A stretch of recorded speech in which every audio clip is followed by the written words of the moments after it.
Welcome to episode 178 of 10-Minute Record Reviews. And this time I'm going to talk about Paul Desmond's album from 1965, Bossa Antigua, which is one of 6 albums he did with the guitarist Jim Hall. This is featuring Jim Hall here. This is a Canadian stereo release from 1965. I think this was only actually re-released after 1965 once in and around the mid-1970s. It's actually kind of tough to get a vinyl copy of this record, which is a shame because this, like the other records that Desmond did with Jim Hall, is fantastic. Paul Desmond, of course, is most famous for being the lighthearted and super talented alto saxophonist with the Brubeck Quartet. Brubeck, of course, was a piano player. Desmond was an alto player. And in their long musical partnership, which was a bit like a marriage because they were in this tightly knit group, they had this standing deal that neither of them would cheat, musically speaking, on the other. So Desmond would never play with another piano player, and Brubeck would never play with another saxophonist. And by and large, neither of them did. So following that, when Desmond did his solo work, which was not that frequent when it came to accompaniment, he didn't play with a piano player. He played typically pianoless quartets, and his greatest partnership was with the guitarist Jim Hall. As I mentioned, he did 6 records with Hall. This is one of 2 of them, along with Take 10, which came out a year or 2 earlier, which are distinctly bossa nova flavored. Now, of course, the bossa nova craze had started in Brazil. There were flickers of it in the early 1960s, but it had really blown open in 1962 with the release by Stan Getz and Charlie Bird of the album Jazz Samba, and then, of course, with the amazing album Getz Gilberto, which came out in 1964. So by the time this record's being released, bossa nova is absolutely everywhere, and every jazz player worth his or her salt is doing bossa nova covers, bossa nova interpretations.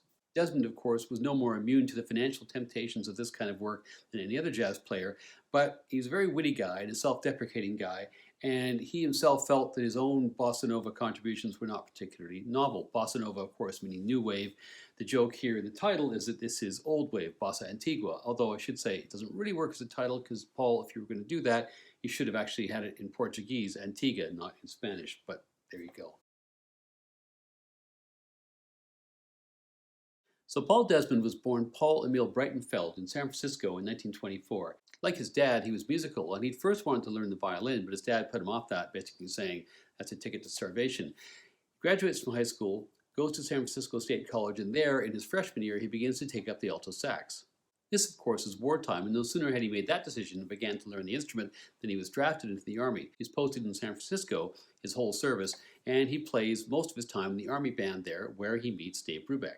During his time in the Army, when he was still Paul Breitenfeld, he saw a performance by the Glenn Miller Orchestra, and the singer for Glenn Miller was a guy called Johnny Desmond. And the story goes that Paul turned to a friend of his and said, if I ever need a second name, which is a strange thing to say, if I ever need a second name, I'm going to pick Desmond because it's kind of unusual, it's a smooth name, that's the one I'll choose. Anyway, in 1946, when he's demobilized from the Army, one of the first things he does is changes his name from Breitenfeld to Desmond legally.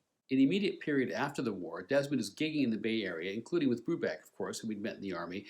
Of course, much of the rest is history. They do all kinds of work propagating jazz in the college scene. They become increasingly commercially popular. They're icons and mainstays of the West Coast cool jazz scene. They make the cover of Time, or at least Dave does, in 1954. And of course, they have that blockbuster album in 1959, Time Out, which cements them basically as world jazz stars. The Brubeck Quartet's fame is very much to do with Paul Desmond, who I would say is probably the superior musician of the two. But it wasn't the Paul Desmond Quartet, it was the Dave Brubeck Quartet. It wasn't Paul that made the cover of Time, it was Dave. Still, he was a team player, he was committed to the quartet, he rarely recorded as a leader outside the quartet. The principal exception to that is, of course, a string of albums he made with Jim Hall between 1959 and 1965. Hall is a guitarist who was born in Buffalo in 1930 but spent his formative years in Cleveland. By the mid-1950s, he'd established himself in Los Angeles. He was part of the cool jazz scene on the West Coast. He was playing with Chico Hamilton's quintet. He then moved to play with Jimmy Giuffre for the latter part of the 1950s. But by 1960, his reputation well established and really knowing where the money is, he moves from the West Coast to the East Coast to New York, where he became a go-to session guy and sideman for people like Lee Konitz, Bill Evans, Art Farmer, Sonny Rollins, and of course, Paul Desmond.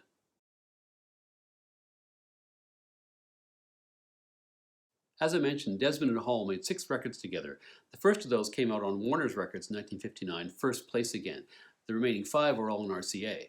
Those include Desmond Blue, Take 10, Glad to Be Unhappy, Bossa Antigua, and Easy Living. This record was recorded on multiple dates across the summer of 1964 at RCA Studio A in New York City, the first of those being July 28, 1964, which was my parents' wedding day. So, cheers, Mom and Dad. The lineup is Desmond on alto sax, Jim Hall on electric guitar, Connie Kay, as usual on this string of records, on percussion. The bass players on these Desmond and Hall records tended to rotate. In this case, it's Eugene Wright, whose regular gig, of course, was with the Brubeck Quartet. This record is produced by George Avakian, who produced all of the last 5 RCA records of this particular series. And like all these records, it forms an interesting contrast with the work that Desmond did with Brubeck. When Desmond plays with Brubeck, they have this kind of, well, one reviewer calls it a good cop, bad cop relationship. Brubeck is very assertive, forthright, cerebral. I find him, frankly, a little heavy-handed. Desmond is always the counterpoint to that. He's lighthearted and lyrical. His relationship with Hall is much different, where Hall is not this kind of heavy counterpoint to Desmond.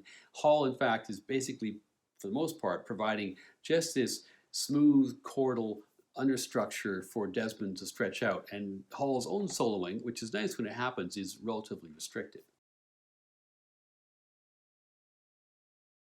Side 1 starts with the title track, Bossa Antigua, which begins with this lovely and really quite memorable Jim Hall descending guitar figure. It's clear, though, pretty soon this is Desmond's tune. He, of course, is a leader on this record. The most immediate comparison that one tends to make when listening to people playing saxophone bossa nova is, of course, with Stan Getz.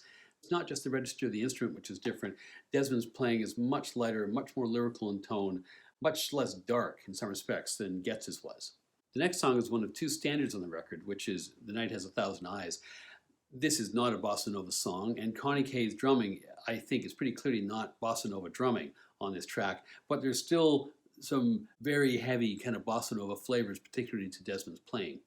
The third song on side 1 is Ogato, which is written by a woman called Jane Herbert, whose main claim to fame musically is writing songs for Jim Hall. She wrote several over the course of a number of different years. It's kind of amazing that she didn't write more, because this melody is an absolute winner. It's competing for best song on the record with Samba Cantina, which is the very next song.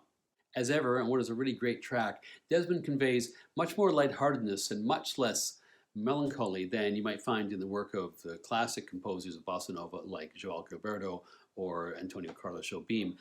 First song on side 2 is Coração Doloroso, or Sad Heart.